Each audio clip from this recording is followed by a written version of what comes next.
Welcome to the mother relay. We're covering today's top boxing news. Okay, we'll start with this. A few words from a now retired Zab Judah who says, "Don't count Demetrius Andrade out. He ain't done."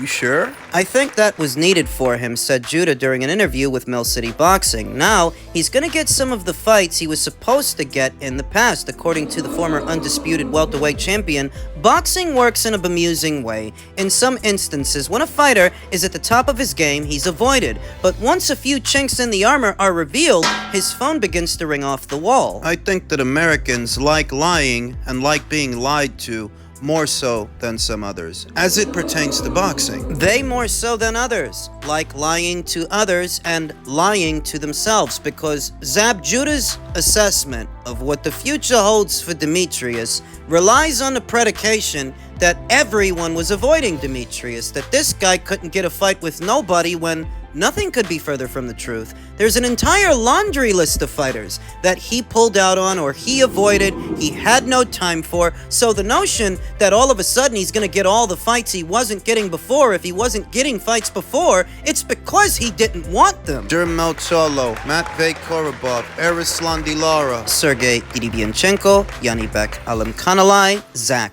Parker. Why are you wasting time talking about this guy? Boxing is funny. Once they see you lose, now everybody wants to fight you, but don't count Boo Boo out. Keep your eyes on Boo Boo Andrade. He ain't finished, he ain't damaged goods. I think he'll make a comeback. That's what Zab Judah thinks. But I think Demetrius, given his age and what he's coming off of, he's stuck between a rock and a hard place. That's what he is. All the fights that he rejected in the past left him painted into a corner to where he really has no other option. He has no choice. He had to fight David Benavidez, but a little before that, before he arrived there, the fight I think he should have had the Yanibek Alimkhanalai fight. Back when Demetrius was still WBL middleweight champion and Yanibek was his mandatory challenger, he could have negotiated a 7-figure purse out of that fight. He stood a better chance of beating Yanibek than he did of beating David. Yanibek Alimkhanalai, who at that time, he didn't have very many fights, and we saw how limited he looked against Denzel Bentley, so you imagine that if Demetrius had fought him at that time, he might have beat him and he might have stayed WBO champion, and maybe he could have worked something out with the people at Top Rank to box on their side of things, but he chose to forego that fight, said he was going to move up in weight and fight Zach Parker. He didn't do that either. He withdrew from the fight, quote-unquote injured. But I didn't believe that. Some months pass and he comes back to the table for that same Zach Parker, but it's for a lot less money, so he decides not to do it. And once again, the Parker fight, like the Yanibek fight, was a more winnable fight than the Benavidez fight, but the Benavidez fight is the fight that he ended up having. Well, we've been all through this before. What are you wasting time talking about this guy? For me, it's a case study. That's it. An interesting one. That's it. About how those in the American boxing scene, more so than many others, not only like to lie to others, but they like to lie to themselves. I mean, in this instance, I think Zab Judah is lying to himself that all of a sudden Demetrius is going to get all these fights he wasn't getting before. He wasn't getting fights before because he didn't want them, not because people didn't want him. Well, Charlo avoided him. Yeah, Charlo did, but Demetrius, he did some avoiding of his own for such a long time, so much so that he painted himself into a corner to where his only option for a decent-sized fight became David Benavidez, and now you still have people in the American boxing scene trying to sell Demetrius Andrade as this once avoided fighter that will be avoided no longer. Sorry to tell you that a big part of the reason that Demetrius didn't have very many meaningful fights, most if not all of his career, is because of his unrealistic expectations for the money. He wants money that he's not good for, that he don't generate, money that no promoter worth their weight in salt is just gonna pour down the drain. That's the problem. This guy's got entitlement issues. Yeah, but we've already been all through that. What's your point? My point is that instead of people just being honest and telling the truth, telling the truth about what happened to Demetrius Andrade's career up until this point, and what the difficulties will be moving forward. There are still those in the American boxing scene who want to sell him to you as some kind of a boogeyman. Lie to you about him? Because they're lying to themselves. The truth. He was never what you thought he was. He was never what you made him out to be. He was never any good. That's why he avoided all those fights for all those years. Out of the amateurs, the former U.S. Olympian had a chip on his shoulder, the way many standout amateurs do. But not every great amateur makes a great professional, because if he were a great professional, he'd have more to show for it in his mid-30s. The truth. The truth is that he was never any good. You mean to tell me that this guy has no meaningful fights at 154, 160, and the one that he did have at 168, he got annihilated. And all of this happened because of how good he is? Because he's such a great fucking boxer. Slick, he can walk through the rain without getting wet. Bullshit. Fucking bullshit. He was a hype job. And it only took this long to figure out because of how many years he spent avoiding tough fights. Now, elsewhere in the world of PBC boxing, current reigning WBC middleweight champion Charlo to Canelo, pick me. I know y'all seen him fight my brother. I'm a whole different twin. You're right. You've been a lot less active mentally. You're a lot less stable. You've accomplished less. Pick me, Charlo said when he was asked if he had a message to Alvarez. Yeah, I know y'all seen him fight my twin brother, but it's a whole different twin. You know, I'm not bashing nothing my brother did. He did to be great, jumping up 2 weight classes to go fight Canelo. You know, technically, that was my time to shine, but you know, I wouldn't have felt as good as going into that fight like I did tonight. I mean, you know, not saying anything about Benavidez and comparing those two, but you know, Canelo's on a way higher level from Benavidez. So I think that fight would have made me get up for it.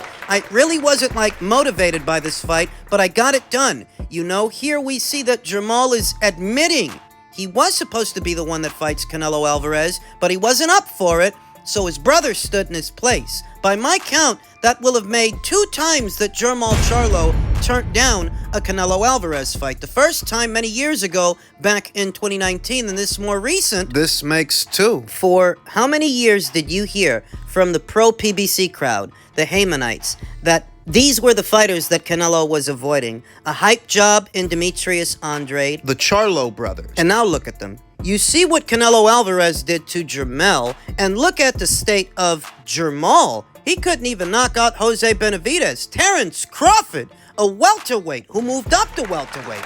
He knocked out Jose Benavidez, but Jermall, he couldn't. Well, come on now. He was out for 2.5 years. Like that makes it better? It's almost lost on a lot of people that these fighters that Al Haymon originally funneled over from Golden Boy Promotions over to his PBC in 2015 upon the PBC's inception. That's when they were founded. The whole crop went bad. Almost all of it.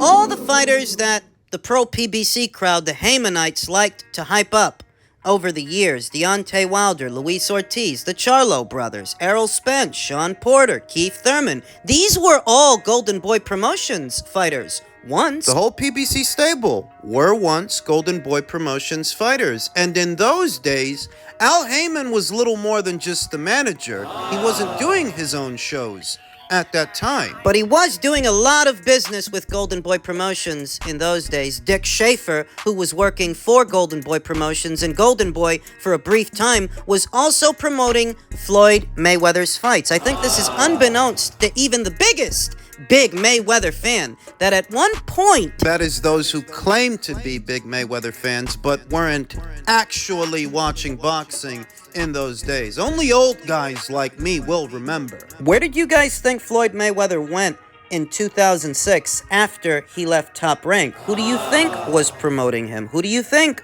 was bankrolling his fights? It couldn't have been the PBC, because the PBC didn't exist. The PBC wasn't founded until many years later in 2015. So after 2006, when he leaves Top Rank, who did you think was promoting his fights? You didn't know it was Golden Boy promoting him all that time? You didn't know that's where these 3 guys met up? Al Haymon, Floyd Mayweather, Dick Schaefer? You didn't know. That's where that Holy Trinity was formed. Dick Schaefer was working for Golden Boy Promotions at the time. Al Heyman was just the manager then. Many of his fighters were fighting under the Golden Boy Promotions banner. He himself was not promoting shows yet. He was just the manager. And Floyd had just left Top Rank in 2006. I'll make a long story short and give you the condensed version. All three of them conspired against Oscar De La Hoya, pooling together the resources they would need to start up their own promotional banner, which became the PBC. And all those fighters that were at Golden Boy Promotions, Charlo among them, many others. Al Heyman convinced them to go with him, cross over to his side of things for what would become his PBC, which was bankrolled by all that money from Waddle and Reed. The promise of big cash if they go with Al and leave Oscar. And they did leave Oscar. They went with Al, but look at them now. Think about the state of the PBC stable, whole stable, all those fighters the PBC started out with, and look at them. Look at the state of them.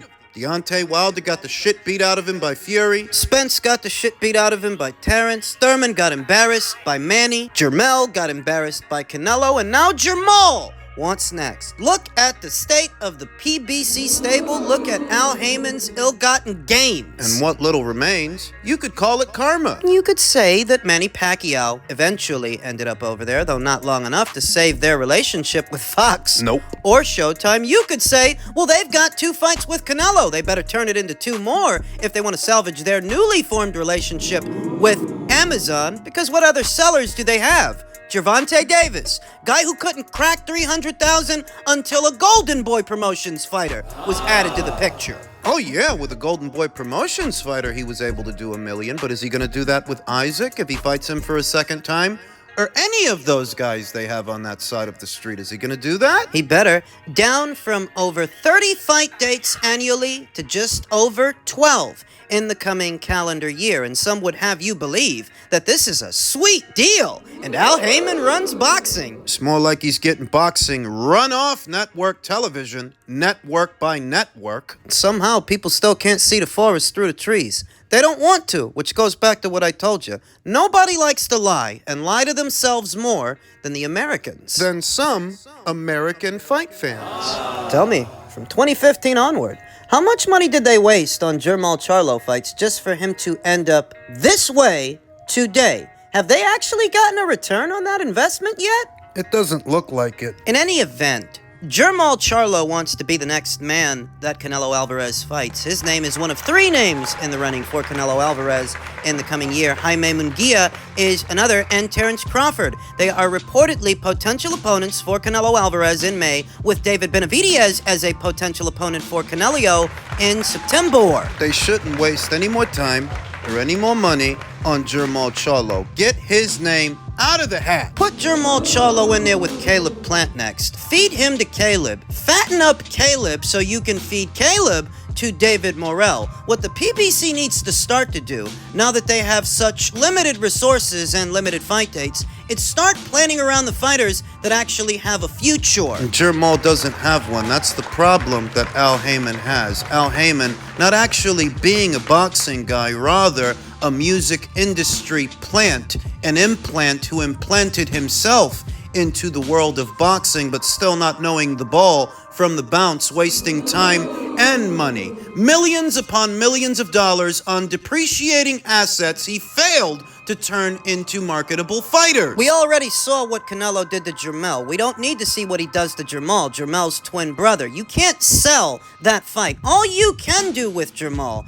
is feed him to someone else, to fatten up someone else, to feed them to someone else. So you feed Jermall to Caleb, and if Caleb wins, you feed Caleb to David Morrell, who's an unbeaten up-and-comer with an exciting style, young guy, has a future. What about Canelo? The other 2 names in the running are Jaime Munguia and Terrence Crawford. The issue with Munguia is he's co-promoted by both Zanfer Promotions and Golden Boy Promotions. But because it's Canelo Alvarez we're talking about here, because it's Canelo on Cinco de Mayo, they might still be able to finagle a situation where Munguia crosses the street, where he makes that sacrifice for what is one of the biggest fights, if not the biggest fight, in boxing. A Canelo Alvarez fight. I mean, what other fight at these weights pays better than a Canelo fight. If you're gonna cross the street for anybody, you cross the street for that guy, because even if you lose to that guy, you still make a fuck ton of money losing to that guy. So a Munguia fight is a possibility, though. If by some chance things don't work out, there's still Terrence. And let me tell you something about Terrence. Terrence is riding high. His name is buzzing right now. He was in one of the more big fights of this year, a successful pay-per-view that did robust numbers, better numbers than any of the numbers that David Benavidez has done with his 2 pay-per-views, the Plant fight, the Andrade fight. The numbers for those fights pale in comparison to the numbers for Terrence Crawford versus Errol Spence Jr. So instead of wasting time and resources on a rematch nobody really wants to see because the first fight was so lopsided, there's no need for a second Spence fight. But Crawford versus Canelo could be this era's Leonard versus Hagler. There are some parallels you can draw, tenuous ones, but they're there. When Sugar Ray Leonard moved up from welterweight up to middleweight to face Harvin Magler, Sugar Ray Leonard was out for something like 2 or 3 years. But he was still competitive against Marvin, having been out for that amount of time. Now, I understand that Terrence's climb would be a little bit higher. It's not welterweight to middle, it's welterweight to super middle. But Canelo's not the biggest super middleweight. He's not a statuesque, long, tall guy. If nothing else, it's a fight that you can sell. It's a fight that would capture the imagination of the boxing community at large. 2 of the very best of the best, separated by a lot of weight. But so were Manny Pacquiao and Oscar De La Hoya when they fought. So were Sugar Ray Leonard and Harvin Magler when they fought. You have Canelo Alvarez fight Terrence Crawford. If Terrence wins, you do a rematch. If he doesn't win, you do Canelo versus Benavidez in September. Those are 2 big fights. And you need big fights. You've wasted enough time and money on the Jermel and Jermal Charlos of the world. All those years ago, when Eddie Hearn offered Jermal $7 or $8 million to box Demetrius Andrade in a unification match, they should have just shipped him over for what they had him doing on their own side of things and how his career has turned out here today in 2023. You might as well have shipped him out then. If he would have won, he comes back a hero, and if he loses, you trim the fat. For the time and the money that you wasted keeping that guy on your side of things. Well, is he a draw yet? Have you turned him into the next Floyd Mayweather? Any of those fighters that you stole from Golden Boy Promotions, did you turn any of them into the next Mayweather, since Al Heyman gets so much credit for a fighter that Top Rank built? Golden Boy promoted. It's almost like that chapter of Floyd's career is expunged from the record and erased from the memory of what's supposed to be his biggest supporters. Al Heyman has wasted enough time and money, other people's money, on fighters like Jermall. He doesn't have the resources now that he used to, the luxury of time or options. He's only got 12 to 14 fight dates to work with, and he needs to make every single one of them count. He's got to make that Amazon deal work because he's running out of broadcasters to save him.